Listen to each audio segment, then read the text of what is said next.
Hello, in this tutorial I'll show you how to add payment method on Omio.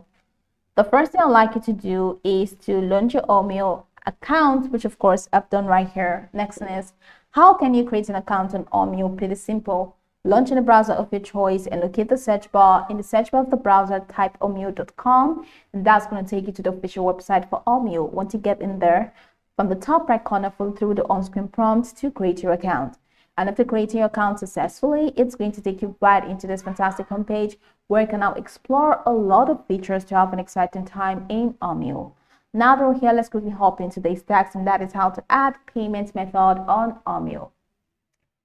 For you to do that, you have to place a booking. Okay, so once you place your booking, I'm going to show you where you can now manage your payment method. So let's say I have added my location, destination, the date, and I clicked on search because I want to place a booking.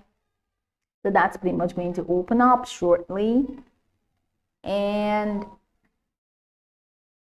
from this window or from this page, I'm going to select the train. So it's set to train. So I'm going to select the train that I want to book.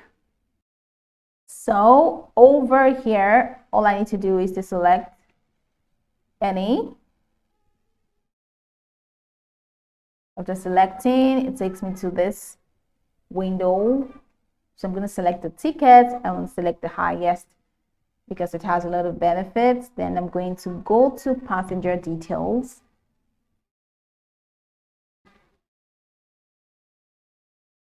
So that takes me here. I'm going to have to add my passenger details, and after doing that, I'm going to click on review journey details.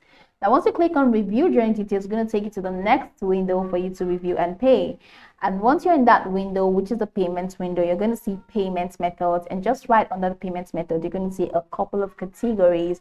You can actually add your debit or your credit card, or you can pay via PayPal, or you can just pay via any payment methods that are displayed there. There are quite a variety, so just choose any of them, add the payments method, and proceed to checkout. So after booking your ticket, here is exactly where you can find your payments method. So from this home page, check the top right corner of your screen, click on your profile name in there. So after clicking on your profile name, you have this extended options. So go ahead and click on payment method. Once you click on payment methods, it takes you to the payment methods window. So after placing your booking and you have paid, your payment method is going to be displayed here. So once it's displayed here, you can now manage your payment method like cancel and change. So you can go over this tutorial from top to bottom to get acquainted with the steps. And of course, once you're done, you'll be good to go. I hope this video marvelously helped your search.